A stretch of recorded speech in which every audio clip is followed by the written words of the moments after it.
Thank you very much. Even though I actually wrote that introduction, it still sounds hilarious when I hear it, but that's all good. So thank you very much for having me here today. I was going to start off with doing a little exercise to get us all energised, but because it's the morning and my times have changed, I think we're all pretty energised as it is. And I really do want to say a big thank you to Trish and Jenny, because they've done an amazing job in letting me know what's going on and getting me here, and all of the things that they have put together to make this conference happen this weekend has been fantastic. So thank you, Trish and Jenny, you guys are amazing. So instead of starting with a little exercise to get everybody energised and happy, I just want to give you a little tool that I can help you with when you get to a point where you're feeling a little bit overwhelmed or frustrated or in some of that negative emotion. So when we go into a negative emotion, if you can think of a time, you're probably usually looking down and you're really thinking about the feeling. So you're getting stuck in the feeling. If you're able to just lift your eyes up and look up past your eyebrows, and you can all try this now, it helps to take you out of that emotion, and it helps to take you into a place of calm, and it starts to calm and soothe your parasympathetic nervous system. So it gives you a chance to really look at different possibilities rather than whatever is upsetting you or hurting you or causing you discomfort at that time. Helps you to look up, and then you can start being curious about what it is you can do to really help yourself feel better, or to get some answers, or to start moving forward. So I am Lucy, as the introduction said, and I do help people with their mindset for happiness, with their habits for health, and with their energy for harmony. So it's a multi-level approach with how I help people.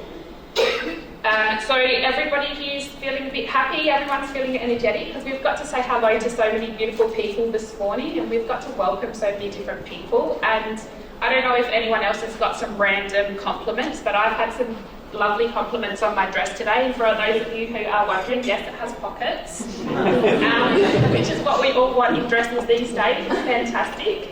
And it makes me feel good, and I know that the people who give me the compliments feel good as well. Now, Sean Aker, in his book, The Happiness Project, or Happiness Effect, he actually talks about giving yourself little doses of happiness before you start things. So before you go to learn something, before you start to do a project, before you undertake any tasks, before you go into appointments, before you go to talk to your kids' teachers, if you give yourself a dose of happiness, you are much more likely to have a real success in the thing you're about to do. So he's actually done research all over the world and even discovered that students at university who were happier through their years of university ended up being more successful and earning more money than their more unhappy counterparts at university. So that happiness effect actually has a big role on across all boards, and it is about our mindset. Happiness is definitely about our mindset. So I'm going to tell a little bit about my story and a little bit about some of the clients that I've worked with, to just help you guys have a bit of an idea about how it can all come together. And I'm also going to get you involved so you can do some activities with me, because I'm up here for 45 minutes, and if you're just listening to me for 45 minutes, I might actually get rid of all of that energy and you might fall asleep and need that next coffee. So we're going to do a little bit of interaction as well. So this is me 7 years ago. So this is me 7 years ago. That's my son Kyron, and I had just bought my first house. So as a single mum, I was really proud of myself. It was a pretty big achievement. I had a really great job. I was working in leadership in early childhood education. Kyron was going to kindy and he was loving it, making lots of friends. And I was really miserable. I was really miserable. And from the outside looking in, everybody was like, she's got things going on. Like, she's doing this great job, she's got this house, things are going great. But I wasn't. I was really, really miserable. So you might have been this person, or you might know someone where you think, wow, they've really got it going on. But then you say to them, how are you going? And they're like, I'm not bad. Or, it's all right. And you can sort of tell that they're not happy, but you couldn't understand why, because everything looks really great from the outside. And that's the thing, from the outside things were great, but on the inside it wasn't so fantastic. So how did I do it? I would judge myself. I would cry in the shower thinking about how bad things were. I would cry on the way to work, dreading having to go there and talk to everybody and lead everybody and do rosters and what mistakes was I going to make today. If I made any mistakes, I would judge myself and tell myself what a loser I was and how bad I was at everything and how nobody's ever going to listen to me again just because I made one mistake. And then I would project that out. People would think that if they made a mistake, I'd be upset and angry with them too. I stay up late watching movies and drinking wine and thinking about how lonely I was and how if I went to bed on my own, then that's because I'm lonely and nobody loves me and no one's ever going to love me. And all of this negative self-talk just kept adding to the misery and it just kept making me feel worse and worse.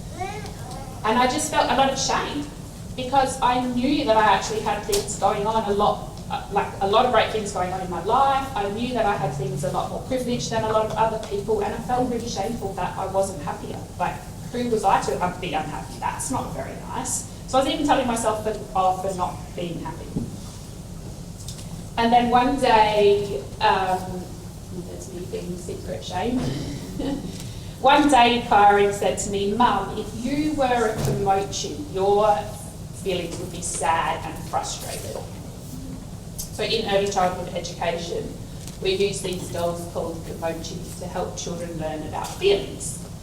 So this is Cloud. Cloud has a happy face and a sad face if you turn his head around. And he comes with sad, happy and angry. And all of the dolls have different characters and different backstories and they all come with their own little feelings. And we help children to see that you can have lots of different feelings at once and you know, if you put the brave one out front, you can still go ahead even if you're feeling scared. And yeah, so Karen said to me, if I was one of those dolls, mine would be sad and frustrated. So you can imagine that I started feeling guilty as well. Because then I'm also a bad parent along with all of the other things that I was failing at, right? So I'm feeling guilty that I'm bringing my son up in this sad and frustrated environment and how much that's rubbing off on him and what effect is that having on his mental health, on his well-being. And so I really started to think about what it was that I was doing and I realised it was all in my head. I was the one that was feeling sad because I kept telling myself I was sad. I was the one that was feeling guilty because I kept telling myself I was doing the wrong thing. But if I just changed the meaning of that, then I could change the way that I was feeling. So it was decision time. Do I stay the same or do I make some changes?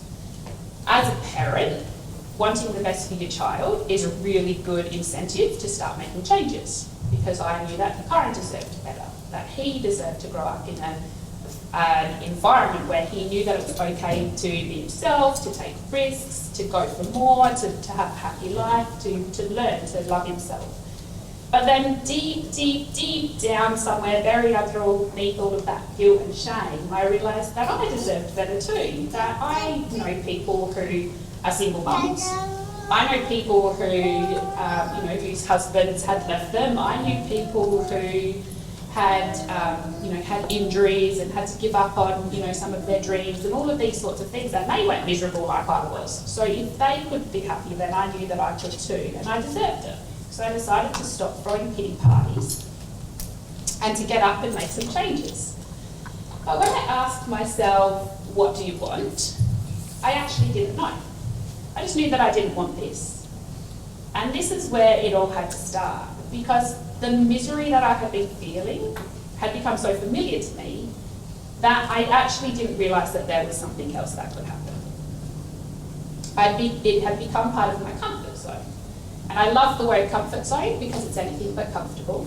It's just familiar, right? We just get stuck in this familiarity. And so I decided that it needed to change.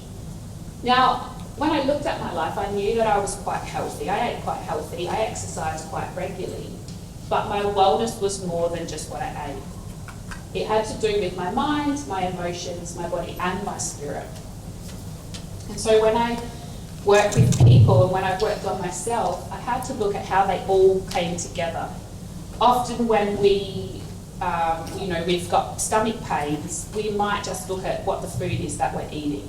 If we've got headaches, we might just look at, what has gone on in our head. But we're not looking at how our emotions and the thoughts that we're having are all coming into play with that. They're all connected in a different way.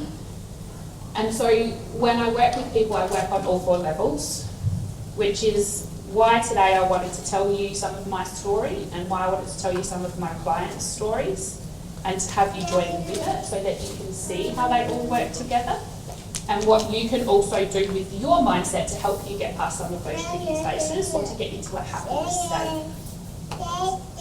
So this is a bit where my story starts. I started looking for those answers, and I went to a lot of people to look for answers.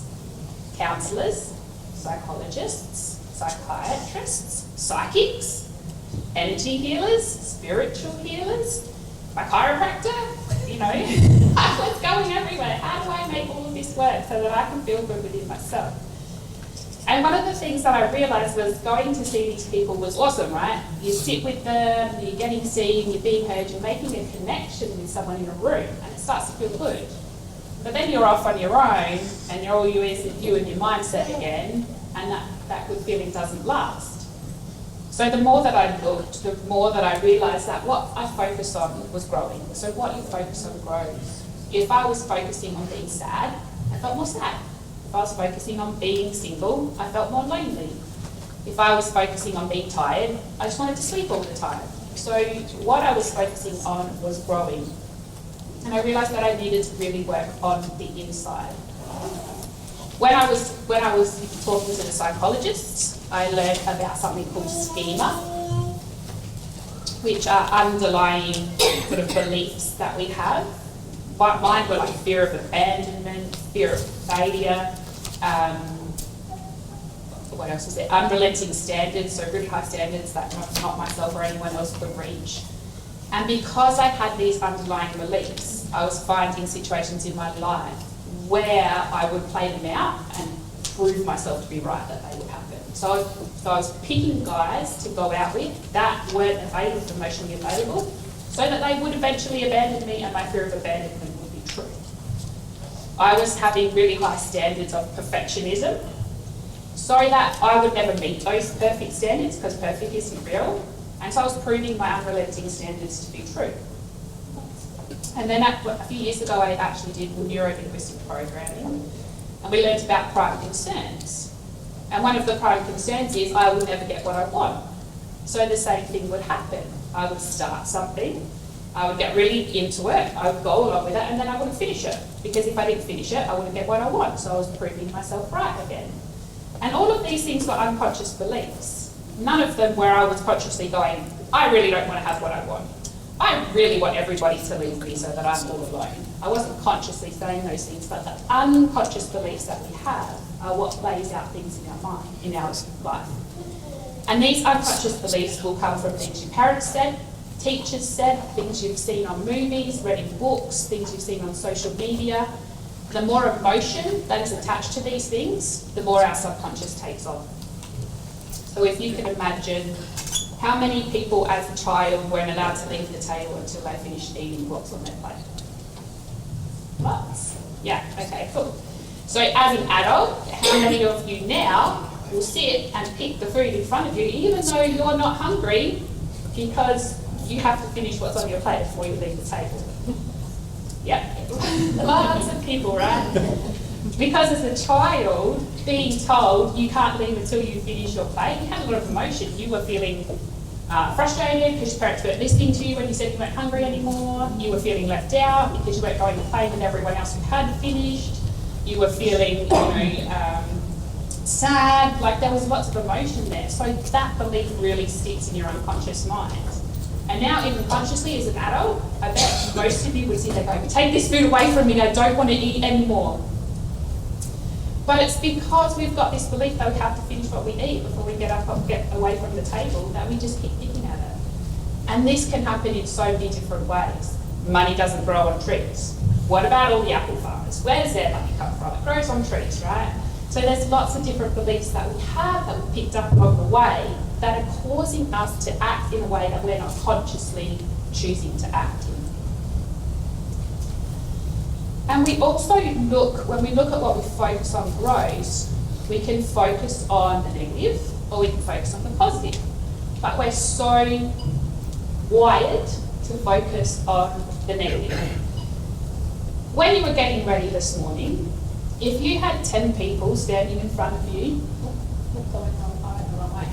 if you had 10 people standing in front of you, and 9 of them said, "You look amazing, I love what you've done with your hair, your outfit looks great, you look beautiful, your eyes really match your shirt," you'd feel great. And then one person says, I'm not sure that really goes. I don't know if that suits your body shape. How many people would think about getting changed? Yeah. How many people would actually go and get changed? Yeah. How many people would spend the rest of the day checking out their reflection just to see what it looks like? Yeah. Because you focused on the one negative thing instead of the 9 positive things. So what you're focusing on is staying in your mind and keeping you in that moment, rather than focusing over here on these 9 beautiful people who can see how great you look, or how well you've put your outfit together, or how beautiful your eyes are. And you're really missing out on the happiness and the positive vibes that you can get from that. And when we focus on the negative, we're not tuning into ourselves. The negative focus makes us feel heavy. So if you're thinking about that one person who said, "Oh, I don't like that," a lot of us would get like a heavy tight feeling in our chest, or we'd get heaviness in our body, we'd sort of slump a little bit. If you turn your attention now to think to those 9 people who said you look amazing, you're sort of standing up a bit straighter, you've got a smile on your face, you're feeling this beautiful air and energy going through your body and your chest, and it's a whole different feeling. When you're focusing on the negative, you're not getting really clear on who you are or what you want, because you're focusing on what's not happening and what you're not getting. And so that's what we lack. We lack clarity. We're not clear on what's going well because we're focusing on what's not going well. We're not focusing on what's going right because we're focusing on what's going wrong. We're not focusing on what we can do because we're looking at what we can't do. We're not focusing on what we do have because we're looking at what we don't have. And why don't we have the clarity? Because, as I said, we're just not taught that way. Has anyone heard of Brené Brown? Yeah. She talks a lot about vulnerability and shame and empathy. She's amazing. If you haven't heard of her, look up her TED Talks. They're amazing. And Brené Brown says that shame is the fear of disconnection. So is there something about me that if other people know it or see it, that I won't be worthy of connection? And so I'm sure most people can relate to this. If we think about the getting ready this morning, the shame came from, well, I'm just not good looking enough, or I'm just not good at dressing myself enough, or I'm not good at picking an outfit. I'm not sexy enough, I'm not pretty enough, I'm not tall enough, I'm not short enough, I'm not skinny enough, I'm not experienced enough, I'm not qualified enough, I'm not confident enough, I'm not brave enough, I'm not strong enough. We all have these secret shames that we carry around with us. And it's all just a fear of not being good enough. So what I do is I help people discover who they are, what they want, and how they want to feel. Because getting clear on that helps you get clear on what is going right, what you can do, what you do have, and what you can do in the future to help you create these feelings. So we do have some exercises today, as I said. But the reason that we focus on clarity is because it's the first of the 3 C's of health and happiness. When you get clear on who you are and what you want and how you want to feel, it grows your confidence. It grows your confidence to ask for what you want. It grows your confidence to actually go and find things that will help you feel the way you want to feel. And because you're doing things that feel great, you are going to be more consistent with them.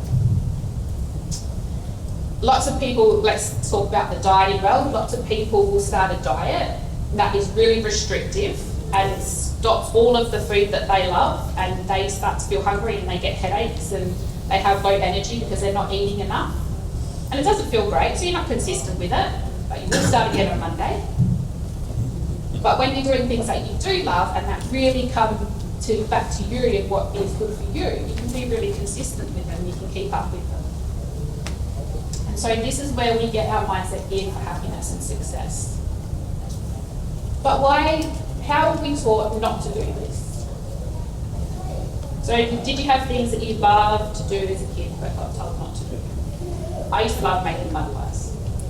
Absolutely loved it. All the sensory stuff, getting in there, creating the mud, making mud pies, making them all nice and neat. I was a little bit OCD. I used to make all my pies the same size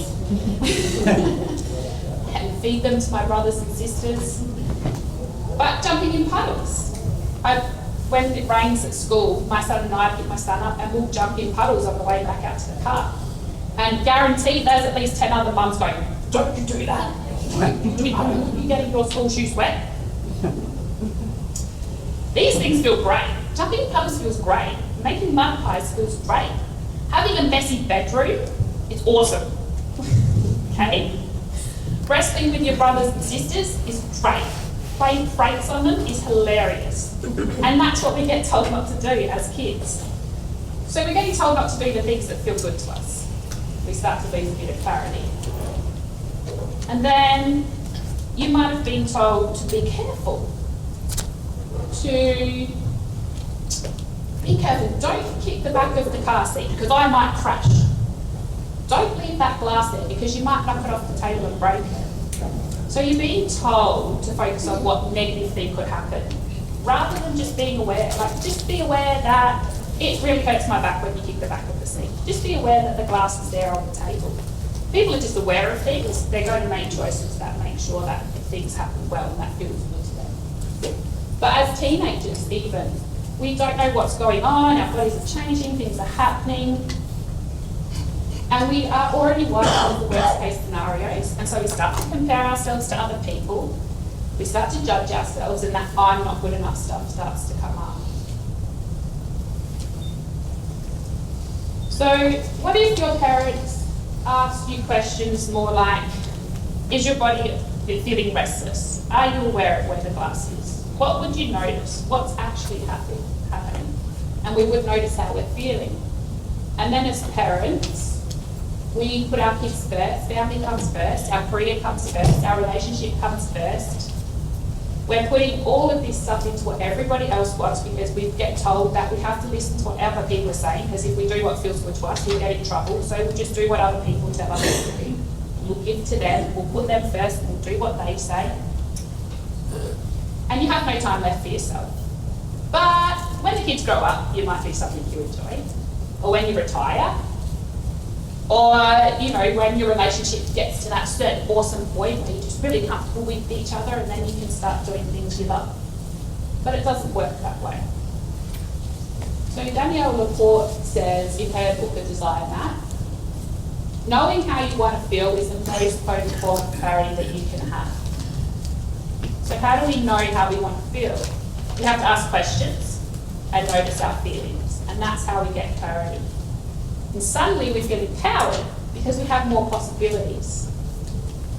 If something bad happens, like someone told you don't look good or they don't like your outfit, you automatically make a decision that you don't look good and you don't like your outfit. Whereas if you ask yourself a question, well, how do I feel about my outfit? Because I really love it. You'll feel better. If you ask yourself a question, I wonder if I like their outfit. Because it just might be that you have different tastes, right? So asking the questions will help you to feel more empowered and let go of that shame.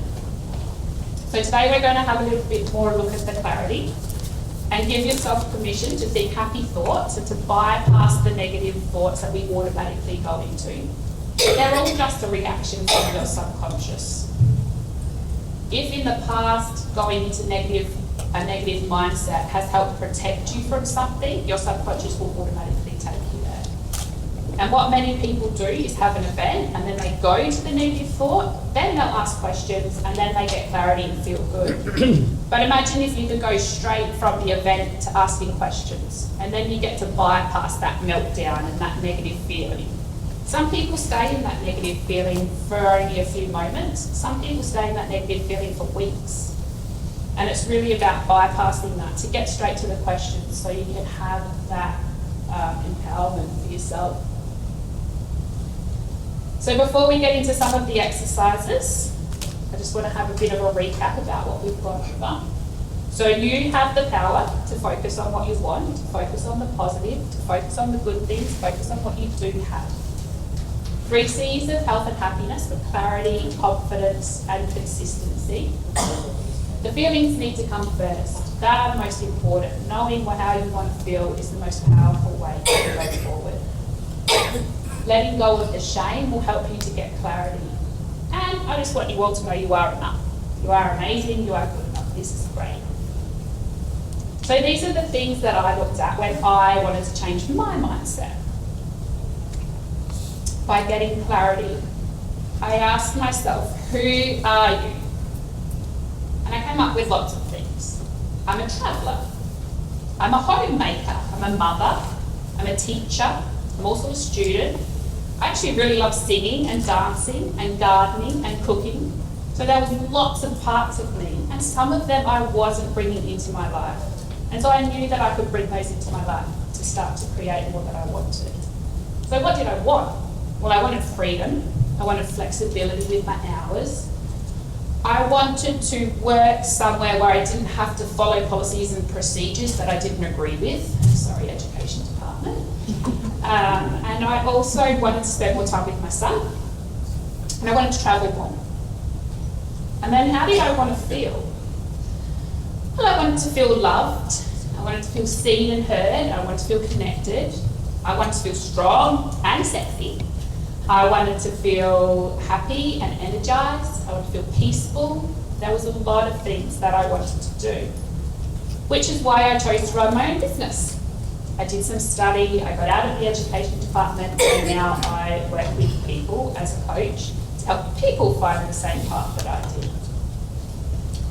And I can be more creative with what I do, because I can create my own programs, I can create my own hours, I can create how I work with people. I get to have more time with my son. He doesn't spend any days at Osh anymore. I get to pick him up from school or drop him off. I get to put my health first, and I get to travel more. I'm from Adelaide. I travelled in this weekend. So lots of great things came about from me getting real clarity on what I wanted and who I wanted to be and how I wanted to feel. And so now I want to tell you about some of the clients that I've worked with as well, so you can see how it works with other people. So the first person I'm going to tell you about is Taryn. So Taryn was really overwhelmed when she first came to me. She'd come out of a domestic violence situation and had 2 kids. And her and her ex had 50-50 care of their kids, but she had started drinking a lot because of part of the relationship that she was in. He would put her down a lot. You're too fat, you're a bad mum, you're a bad housekeeper, you're a shit cook. Sorry about swearing. She was getting told this a lot, so her self-confidence and her self-esteem was really, really low. And she just felt really overwhelmed with being a parent because she'd been told she was so bad at it. She just got angry at her kids all the time because she was drinking, she was eating badly, and she had this real bad negative self-image. She felt very stuck. She felt like she didn't have choices, that she had to do what he told her, that she had to follow his rules and she had to go where he told her to go. And she felt like she was going nowhere with it, that she was just stuck there. So what we did was to get real clarity on who she was. Before she was in that relationship, she did aromatherapy, she did sewing, she did gardening, she had a lot of things that she really loved, and she stopped doing all of those because she was told that she wasn't allowed to in that relationship. Being able to bring some of that stuff back into her life started to give her more confidence. She was able to go to court, get a house that she wanted to get, and she could start having more fun with her kids as well because she felt like she could be a good parent now.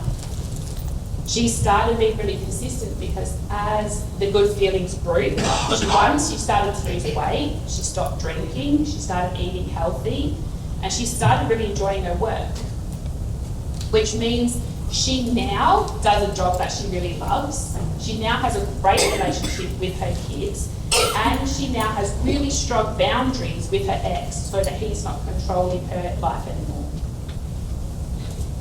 So this is where it comes to the exercise part that you guys get to be involved in. So it's your turn. So you can discuss with someone next to you, who are you? Think about all the parts that make you you, all of the parts of you that you are expressing now, or maybe not expressing now. I'll give you a couple of minutes each, but think about it. Are you an adventurer, a traveller, a thrill seeker, a singer, a teacher, a cook? Have a couple of minutes each and have a discussion with this now with the person next to you.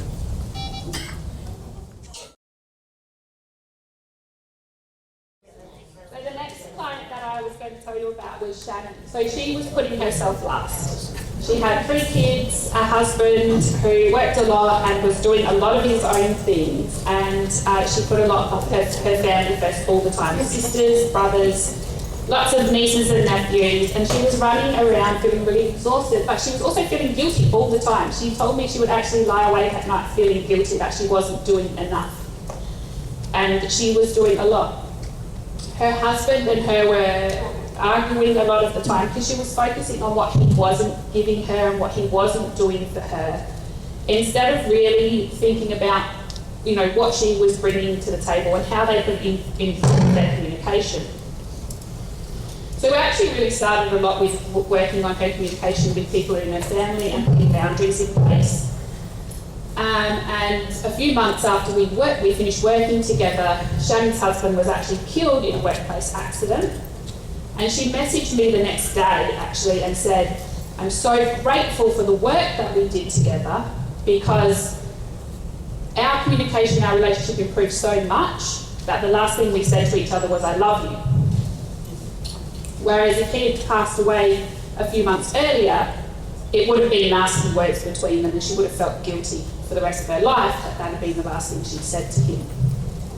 So we really had to get clarity on what she wanted out of her relationship, out of her family, out of her life, for her to improve that communication with her husband and for her to improve that relationship.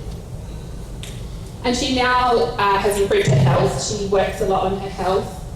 She has a lot more confidence in her decisions, but she also felt that all of the things she had to go through after he passed away, she felt a lot more confident doing what was right for her and her kids, knowing that she had that self-belief in her that she'd developed before that all happened. So it was amazing for her, which means now that her and her kids feel a lot more empowered to go forward and take memory forward things because they had that great relationship with him before he passed away. So thinking about going forwards, there's also, we just talked about who you are, but you can think about what do you want. Do you want to learn to ride a bike? Do you want to learn singing lessons? Do you want to have more time with your kids? Would you like to have a better relationship? Would you like to, travel more? And how would you like to feel? Would you like to feel more sexy or vibrant or healthy or energetic? All of the things that you want to learn. When you get all of this clarity and you still can't make changes, I'm just going to skip through a few slides because I'm showing you butt. This is what I'm going to talk about because I heard a lot of butts in that when we're talking about what do you want. So show me a butt is what I say to people. You can either have excuses or you can have results. So if you said to me, I want to learn to ride a bike, but I'm afraid to fall off, the part that comes after the butt is your excuse. Okay, that's either a belief or a fear or an excuse that you have. When you have a look at those things, you're able to let them go and actually go and do what you want. Because when you go and have a shot at it, it's not really going to be as bad as what you think it can be.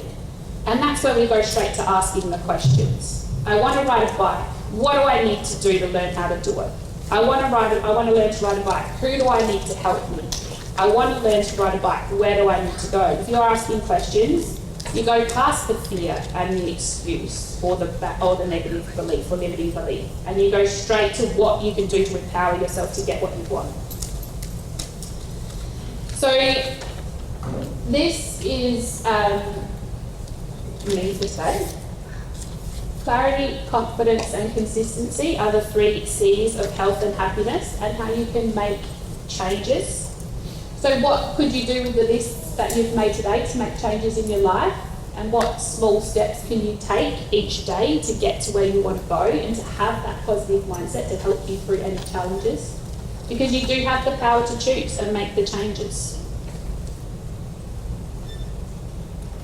So I'm doing a workshop this afternoon with more tools to master your mindset, which will be real tools that we'll do through the workshop. If you want to find me, you can contact me here. Otherwise, you can put your phone up now and scan that QR code, and you can put in your name and email, and it'll actually take you to a page of free resources that I've put together for you. So there's some just mindset tools, meditation, and some things about changing habits as well in there that you guys can access, especially for being so amazing today. Did anybody have any questions or comments about that or anything? Lucy, Yes. I do. Yes. Just great talk. Thank you. Life isn't always fair. You have to make better choices. Yes. Very important. Very important. Yeah. I've made a few notes. Good. Try and mix with genuine people. Yes. You have to love yourself first. Correct. Well done. You should be in my life. That's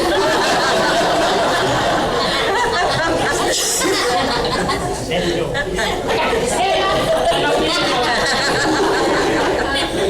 Very true. Thank you. I do love that feedback. If you're looking at any challenge through the lens of loving yourself first, you will always be able to look for what you can do. It's always going to be a more empowering way. As I said to you at the start, when I was looking at the lens of I'm not good enough and I'm a failure, I was always looking at the negative. But now that I love myself and I can, be positive about myself, I can look at every challenge through the lens of what can I do about this? How does it get any better than this? What else is possible? Thank you so much.